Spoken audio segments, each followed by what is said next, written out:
Now we are going to start mechanical vibrations. See, it's a very, very adverse phenomena associated with any mechanical system in this whole universe. Universe का अगर सबसे गंदा phenomena देखा जाए my dear, तो it's none other than mechanical vibrations. It's a worst phenomena ever found in the history of universe. So this is something very, very important. We have to eliminate this phenomena anyhow, because the reason of fatigue is only one. What is that? Vibration. देखिए, fatigue एक ऐसा failure है which is not going to give you any signal. जैसे रात में सोए, सुबह उठे ही नहीं, क्या हुआ? फटीग. डॉक्टर डेथ सर्टिफिकेट बनाएगा, यही बोलेगा फटीग, कुछ नहीं कह सकते क्या. लेकिन ये जो फटीग होता है माय डियर, ये एक दिन में नहीं होता. If a body is getting fatigue my dear, कोई भी सिस्टम में अगर फटीग हो रहा है, जैसे गैस का सिलेंडर का फट जाना, तो इसका मतलब lot many things were happening to the system my dear from past so many years which has not been taking care of, जिसका ध्यान नहीं रखा गया. तो देखिए, होता क्या है, जब वाइब्रेशन होते हैं तो टू एंड फ्रो मोशन होते हैं, और जब मॉलिक्यूल अपनी इक्विलिब्रियम पोजीशन से इधर उधर होते हैं तो कुछ ना कुछ अंदर क्या आते हैं? क्रैक्स आते हैं. Micro micro micro, not poison, slow poison. जैसे आपकी बॉडी का ब्लड प्रेशर, भाई आपका बीपी बढ़ गया तो वो एक दिन में थोड़ा मरोगे, धीरे धीरे खत्म कर देगा वो. और जिस दिन खत्म करेगा उस दिन 90% बॉडी डैमेज होगी, फिर डॉक्टर्स की सीमाओं से बाहर है, वो भी मना कर देंगे कि आप कुछ नहीं हो सकता, खत्म हो गई वो. क्योंकि whenever there is a vibration my dear, the molecule strength is being decreasing. System की स्ट्रेंथ धीरे धीरे गिरती है, स्लो पॉइजन. आज आपने सिस्टम को यहाँ डिजाइन किया, स्लोली उसकी स्ट्रेंथ कम होती जाएगी, होती जाएगी, होती जाएगी, होती जाएगी, और एक समय ऐसा आएगा जब वो एप्लीकेशन ऑफ स्ट्रेस से भी कम हो जाएगी. और जिस दिन वो एप्लीकेशन ऑफ स्ट्रेस से नीचे गिरी, system will go under a failure. Such a failure is called fatigue. The reason is only one, mechanical vibration. तो ये जीवन का बहुत गंदा पाप है, associated with system as well as surrounding. देखिए, वाइब्रेशन एक वाइब्रेशन है मैडम.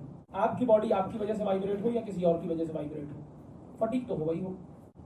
तो इसलिए बहुत गंदा फिनोमेना है, जिससे हमको सिस्टम और सराउंडिंग दोनों को बचाना है.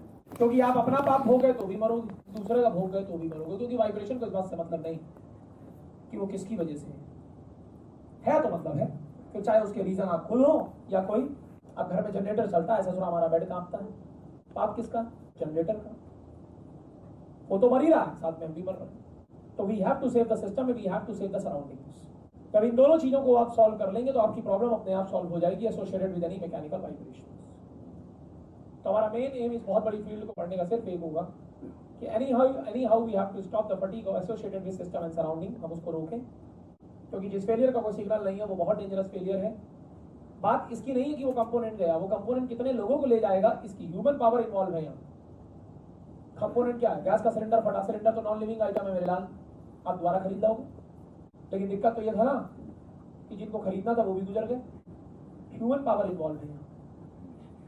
आप समझ गए? फटीग का मतलब बैठे बैठे छत गिर गई, क्लास खत्म हो गई, किसको पढ़ाएंगे? तो आपकी जो लाइफ है वो बिल्कुल प्राइसलेस है. और जहां ह्यूमन लाइफ के साथ रिस्क इन्वॉल्व हो जाता है, वो डेंजरस फेलियर वैसे ही हो जाते हैं. अब एक लेथ मशीन का आप वर्क कर रहे हैं, उसके चक का फटीग हुआ, किसको छोड़ेगा? जो पीस लगेगा जिसके, मैं गारंटी दे रहा हूँ, इतनी हेवी मशीन है कि हॉस्पिटल जाने का चांस, फटीग 90% हॉस्पिटल जाने का चांस नहीं देते. बहुत किस्मत वाले होते हैं कि जिनका कंपोनेंट बच जाता है. इसलिए my dear, we have to save this system associated with system and phenomena associated with system and surrounding. हमारा प्रॉब्लम अपने आप सॉल्व हो जाएगा. देखिए, 3 वर्ड्स होते हैं माय डियर जिनका मीनिंग सेम होता है. पहला मीन पोजीशन, दूसरा वर्ड होता है इक्विलिब्रियम पोजीशन, और इसी को कुछ बच्चे जीरो पोजीशन का भी नाम लेते हैं. मीन पोजीशन, इक्विलिब्रियम पोजीशन और जीरो पोजीशन. इसमें सबसे फेमस जो नाम होता है वो इक्विलिब्रियम पोजीशन होता है. इक्विलिब्रियम का मतलब जहां नेट फोर्स और नेट टॉर्क सब बिल्कुल, जैसे बोर्ड है, इस बोर्ड को चेक करिए, इक्विलिब्रियम है, ना कोई फोर्स है ना कोई टॉर्क है. जैसे ये सिंपल पेंडुलम है, कौन सी पोजीशन है? इक्विलिब्रियम पोजीशन है, यही है मीन पोजीशन. और जीरो हम लोग इसलिए बोलते हैं because it is our reference level. क्योंकि जितने भी डिस्टर्बेंस होंगे वो यहीं से होंगे ना यार. अगर हम सिस्टम को डिस्टर्ब नहीं कर रहे हैं तो वो इक्विलिब्रियम से क्यों हिलेगा? जिंदगी भर यहीं रहेगा. हाँ, दिक्कत हमारे साथ तब आएगी जब हम किसी सिस्टम को इक्विलिब्रियम से डिस्टर्ब करें. अब वो डिस्टर्बेंस जानबूझ के किया गया हो, एक्सटर्नल हो, इंटरनल हो, डिस्टर्बेंस तो डिस्टर्बेंस होता है, कैसा भी हो. ऐसे जानबूझ के तो कोई नहीं करता, जब भी होता है गलती से होता है, या कभी कभी नहीं भी गलती से होता है अगर चीजें इंटरनल. भाई कुछ डिस्टर्बेंस ऐसे होते हैं जो बाहर से नहीं आते सिस्टम के, उन्हें हम रोक भी नहीं पाएंगे. बाहर वाले के फिर भी हम एक बार ध्यान रख सकते हैं कि यार इससे ना टकराएं. लेकिन फिर भी यार सालों में कभी तो कोई टकरा ही जाएगा, हो गया डिस्टर्बेंस। Getting my point? अच्छा, ये बड़ी ही गलत सोच है हर बच्चे की यूनिवर्स में, कि जब भी हम किसी सिस्टम को उसकी इक्विलिब्रियम पोजीशन से डिस्टर्ब करेंगे तो वो वाइब्रेट करेगा। इस सोच को अपने दिमाग से निकाल दो पहले, कि जब भी हम किसी सिस्टम को उसकी इक्विलिब्रियम से डिस्टर्ब करेंगे तो वो वाइब्रेट करेगा, ऐसा नहीं। जब भी हम किसी सिस्टम को उसके इक्विलिब्रियम से डिस्टर्ब करेंगे तो वो सिस्टम मूव करेगा। This is 100% correct. लेकिन वो मोशन वाइब्रेशन हो भी सकता है, नहीं भी हो सकता। Are you getting my point? क्योंकि दुनिया में हर मोशन वाइब्रेशन नहीं होता बेटा। ये बच्चों की सोचें कि हम डिस्टर्बेंस करेंगे तो वाइब्रेशन होगा, नो, मोशन होगा। क्योंकि आप उसकी इक्विलिब्रियम को डिस्टर्ब करोगे, कोई ना कोई फोर्सेज आएंगे और अंडर दोस फोर्सेज और टॉर्क्स सिस्टम मूव करेगा। अब मैं आपको ये क्लियर करने जा रहा हूं कि which kind of motion in the universe is going to be said as mechanical vibration. इस बात को अच्छे से समझ लो, क्योंकि हर मोशन वाइब्रेशन नहीं होता। मैं आपको हजारों सिस्टम ऐसे दिखा दूंगा प्रैक्टिकली, थ्योरेटिकली नहीं, प्रैक्टिकली आपकी आंखों के सामने, जिनको डिस्टर्ब करने के बाद वो वाइब्रेट नहीं करेंगे। इस तरह के सिस्टम समझ लीजिए भगवान के आशीर्वाद है हमारे लिए, कि हमने तो छेड़छाड़ कर दी लेकिन फिर भी आपने वाइब्रेशन नहीं किया। हमने तो पूरा जोर लगा दिया कि आप कर दो लेकिन फिर भी आपका बिहेवियर ही ऐसा है कि वाइब्रेशन हुआ ही नहीं। मोशन हुआ बट वो मोशन वाइब्रेशन नहीं। और वाइब्रेशन क्या होते हैं वो ध्यान से सुने। Vibrations are nothing my dear, they are to and fro periodic motions about their equilibrium position. ये वो पीरियोडिक मोशन है, पीरियोडिक समझते हैं, the motion which repeats itself after a constant time interval, periodic.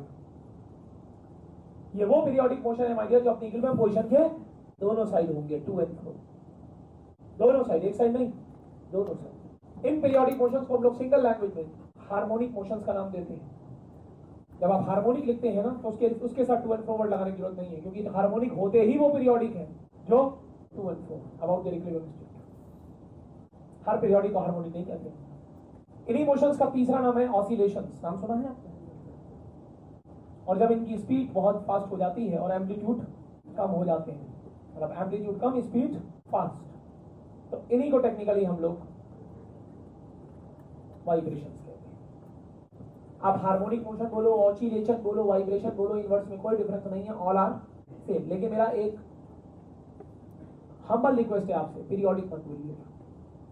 Periodic बोले तो total बोले, to and fro periodic. हर periodic harmonic नहीं होगा, और जब तक मोशन हार्मोनिक होगा नहीं तब तक हम उसे वाइब्रेशन कहेंगे। हजारों सिस्टम है जो अंडर डिस्टर्बेंस वाइब्रेट करते हैं, हजारों ऐसे भी हैं जो नहीं करते। मैं आपको दोनों एग्जांपल दे देता। लाइव एग्जांपल लोगे? मैंने तो लाइव का इसमें क्या लिखूंगा, ये लिख लेके आगे इसको हल्का सा डिस्टर्ब किया, छोड़ा छोड़े, दोनों तरफ जा रहा है इक्विलिब्रियम। मैंने तो नहीं बोला था तुम उधर की चले जाओ, मैंने बोला था इसके कारण, मैंने तो एक ही तरफ डिस्टर्ब किया था। क्यों किया ससुरा उधर? This is called vibration. ये वाइब्रेशन। जैसे बच्चा बोलता है क्या सर साइन वेव एक वाइब्रेटिंग वेव है? बिल्कुल है, हार्मोनिक वेव है ना। ये देखो मैं दिखा, ये मीन के एक साइड जाएगी तो दूसरी साइड भी जाएगी। अगर जीरो के एक साइड गया तो जीरो के दूसरी साइड भी गया, प्लस का तो माइनस का भी गया। टू एंड फ्रो है ना, हो गया वाइब्रेशन, सोचने की बात ही नहीं।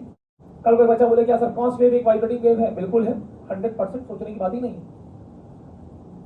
और वैसे भी साइन और कॉस में तो कोई डिफरेंस ही नहीं, सिर्फ 90 डिग्री पोजीशन का डिफरेंस है। आप इस कर्व को 90 आगे भगा दो तो हो गया, साइन बिकम्स कॉस। साइन और कॉस तो बिल्कुल 100% भाई भाई है, there is no difference in nature. बिल्कुल वाइब्रेशन है, कॉस वेव भी एक वाइब्रेशन है। अकल कोई बच्चा बोले क्या सर हमारी साइन स्क्वायर वेव एक वाइब्रेटिंग वेव है, या लॉग एक्स एक वाइब्रेटिंग वेव है, लॉगरिथमिक वेव या एक्सपोनेंशियल एक वाइब्रेटिंग वेव है? No vibration. सबसे पीरियोडिक नहीं है, हार्मोनिक क्या होंगे?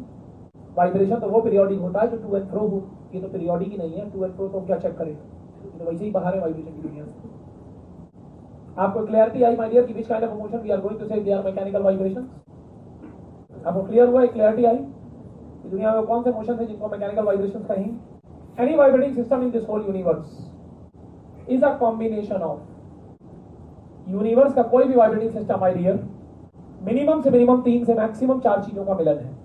कम से कम उसमें 3 चीजें होंगी और ज्यादा से ज्यादा उसमें 4 चीजें होंगी। दुनिया का कोई भी वाइब्रेटिंग सिस्टम आप उठा लें, minimum combination of 3 things to the maximum combination of 4 things. और ये जो 3 से 4 शब्द मैं आपको दिखाने जा रहा हूं, ये ना आपने लगाए हैं ना हमने लगाए हैं, ये जीवन के 3 से 4 सत्य हैं।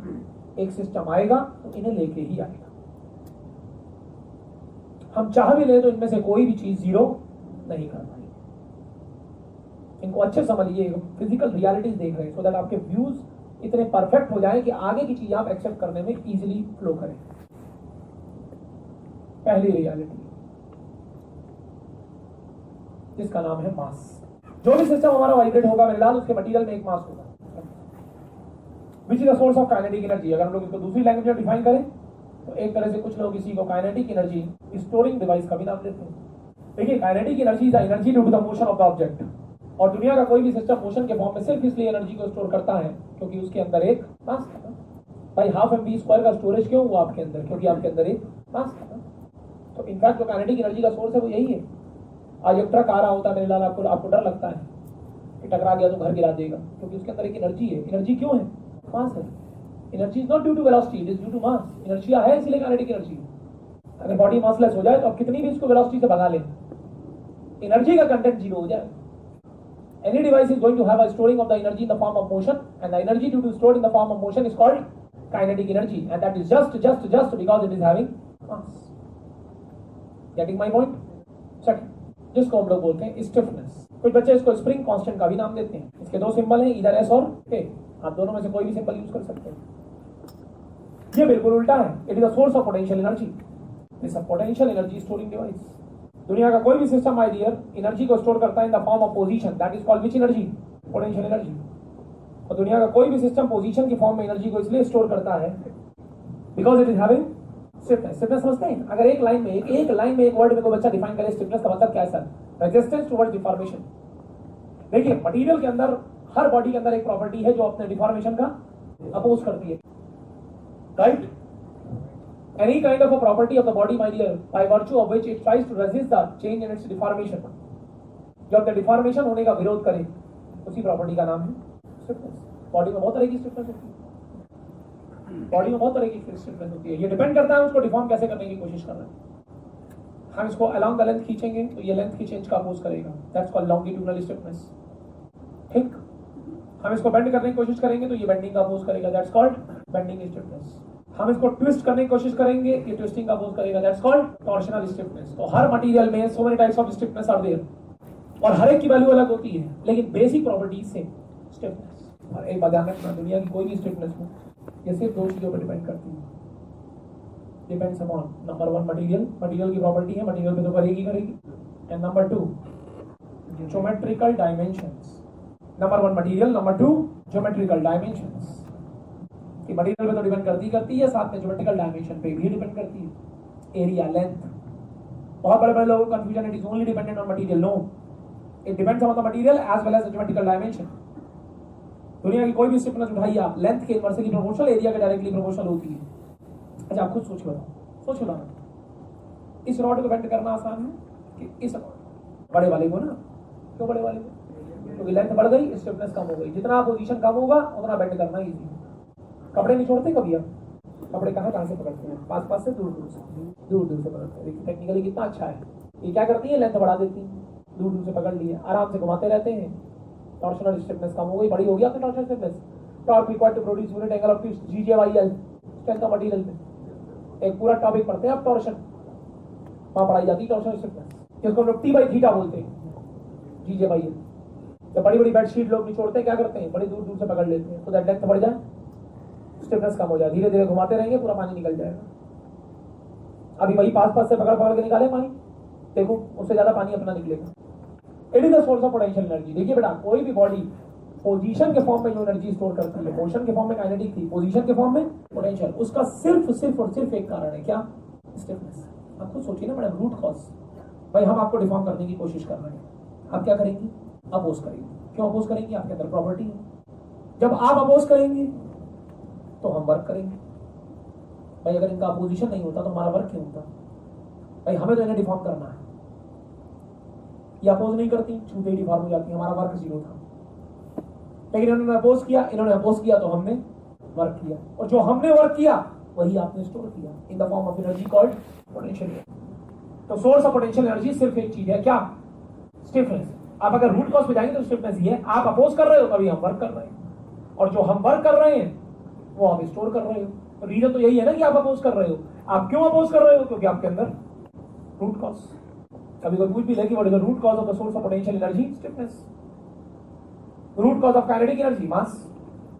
तो मतलब कहने का मतलब जो भी पार्टिकल वाइब्रेट हो रहा होगा मेरे लाल, उसमें तरह तरह की स्टिफनेस भी हो, बिल्कुल जीरो नहीं हो सकती, और तरह तरह की होगी। जरूरी नहीं है एक सिस्टम में एक ही स्टिफनेस हो, डिपेंड करता है हम डिफॉर्मेशन कैसे दे रहे हैं। लॉन्गिट्यूडनल स्टिफनेस अलग है, बेंडिंग अलग है, टॉर्शनल अलग है, डिपेंड्स। Getting my point? तीसरा, ड्यूरिंग वाइब्रेशन, जब वाइब्रेशन होती है मेरे लाल तो एनर्जीज के इंटर कन्वर्जन होते हैं। देखिए कैसे, मैं आपको दिखाता हूँ। जब सिस्टम अपनी इक्विलिब्रियम पोजीशन से दूर जाता है उसकी काइनेटिक एनर्जी कम होती है, पोटेंशियल बढ़ती है, और जब वो टुवर्ड्स इक्विलिब्रियम आता है तो पोटेंशियल कम होती है, काइनेटिक बढ़ती है। तो during this phenomena the kinetic energy is converted into potential, potential is converted into kinetic. There is one parallel phenomena continuously going on जिसका नाम होता है energy loss due to kinetic friction. क्योंकि जब हम बात वाइब्रेटिंग सिस्टम की कर रहे हैं तो मतलब सिस्टम में मोशन हो रहा है ना, काइनेटिक फ्रिक्शन तो आएगा ही आएगा। आप कितना भी उसे क्लोज टू जीरो कर ले वो जीरो नहीं होगा, और जहां काइनेटिक फ्रिक्शन आता है वहां थोड़ा बहुत एनर्जी का बिल्कुल वो तो हीट के फॉर्म में लॉस होगी। जो क्लोज टू जीरो हो सकता है जीरो नहीं हो सकता, जिसको टेक्निकली हम लोग इसका नाम देते हैं डैम्पिंग। डैम्पिंग का मतलब kinetic friction, some energy loss बिल्कुल होगी यार। हम इसे निगलेक्ट कर सकते हैं बट ये एक्चुअल में निगलेक्टेड नहीं। ये देखो मैं यहाँ से छोड़ रहा हूँ, यहाँ तक नहीं आया ना वापस, क्यों नहीं आया? एनर्जी लॉस हो रही है। अगर कंजर्व होती तो यहाँ तक आ जाता। Are you getting my point? तो ये तीन चीजें मेरे लाल ये समझ लीजिए दुनिया की किसी भी वाइब्रेटिंग सिस्टम में होंगी, इसे हम चाह भी लेंगे तो जीरो नहीं होगा। अगर एक सिस्टम वाइब्रेट हो रहा है तो उनमें ये तीन चीजें तो रहनी ही रहेंगी। लेकिन लेट मी क्लियर यू, ये कौन सा वाइब्रेटिंग सिस्टम है बच्चों? अगर उसमें केवल ये तीन चीजें हैं तो समझो ये कौन सा वाइब्रेटिंग सिस्टम है। It is that vibrating system which is not having any rotating of reciprocating parts. मतलब ये वो वाइब्रेटिंग सिस्टम है जिसके अंदर कोई भी रोटेटिंग या रेसिप्रोकेटिंग पार्ट्स नहीं है। मतलब अगर रोटेटिंग या रेसिप्रोकेटिंग पार्ट नहीं होगा तो कहीं कोई अनबैलेंस फोर्स नहीं है। और अब बेटा वाइब्रेशन का मेन कॉज क्या है?